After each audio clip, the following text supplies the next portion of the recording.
नमस्कार शेतकरी मित्रांनो, आज आहे 23 जुलै 2024। मित्रांनो, राज्यामध्ये आज प्रचंड पावसाचा जोर वाढणार आहे। सकाळपासूनच ठिकठिकाणी ढगफुटी सदृश पावसाला सुरुवात झालेली आहे। आज दुपारनंतर व रात्रीपर्यंत कोणकोणत्या भागात पाऊस होणार आहे तेच आपण या व्हिडिओच्या माध्यमातून सविस्तर अंदाज जाणून घेणार आहोत। तत्पूर्वी तुम्हाला एक छोटीशी विनंती, तुम्ही व्हिडिओ पाहतायत परंतु आपल्या चॅनलला काही सबस्क्राइब करत नाहीत, त्यामुळे आत्ताच चॅनलला सबस्क्राइब करून घ्या व व्हिडिओला एक लाईक देखील नक्की करा।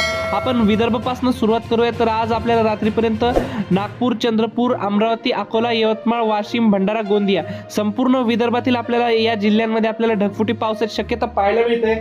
विदर्भातील आपल्याला सर्वच जिल्ह्यामध्ये आपल्याला मुसळधार पाऊस पाहायला मिळते। तसेच मराठवाड्यामध्ये देखील आपल्याला बीड, लातूर, धाराशिव, छत्रपती संभाजीनगर, जालना, परभणी, हिंगोली, नांदेड या संपूर्ण भागात आपल्याला भाग बदलत मुसळधार स्वरूपाचा पाऊस पाहायला मिळतोय। माजलगाव, परळी, केज या भागामध्ये आपल्याला अक्षरशः ढगफुटी सदृश पाऊस पाहायला मिळतोय। तर नांदेड जिल्ह्यामध्ये देखील आपल्याला जोरदार स्वरूपाचा पावसाची शक्यता ही पाहायला मिळते।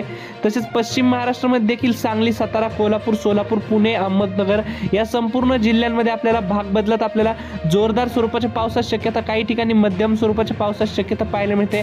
तर कोकणपट्टीमध्ये रत्नागिरी, रायगड, सिंधुदुर्ग, कल्याण, डोंबिवली या संपूर्ण कोकणपट्टीच्या भागांमध्ये आपल्याला पावसाची संततधार आपल्याला आज दिवसभरात कायम पाहायला मिळते। तसेच नाशिक जिल्ह्यामध्ये देखील आपल्याला जोरदार स्वरूपाचा पाऊस पाहायला मिळते। नाशिक, मालेगाव, नंदुरबार, धुळे, साक्री या भागामध्ये आपल्याला मुसळधार स्वरूपाचा पाऊस पाहायला मिळते। तसेच जळगाव व नंदुरबार जिल्ह्यामध्ये देखील आपल्याला भाग बदलत आपल्याला ढगफुटी सदृश पाऊस पाहायला मिळणार आहे। एकंदरीत संपूर्ण राज्याचा जर विचार केला तर आज मित्रांनो आपल्याला विदर्भात आपल्याला भाग बदलत मुसळधार स्वरूपाचा पाऊस पाहायला मिळते। तर मराठवाड्यामध्ये देखील आपल्याला मध्यम स्वरूपाचा पाऊस पाहायला मिळते।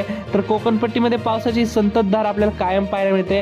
तर पश्चिम महाराष्ट्रामध्ये देखील आपल्याला हलका ते मध्यम स्वरूपाचा पाऊस पाहायला मिळतोय।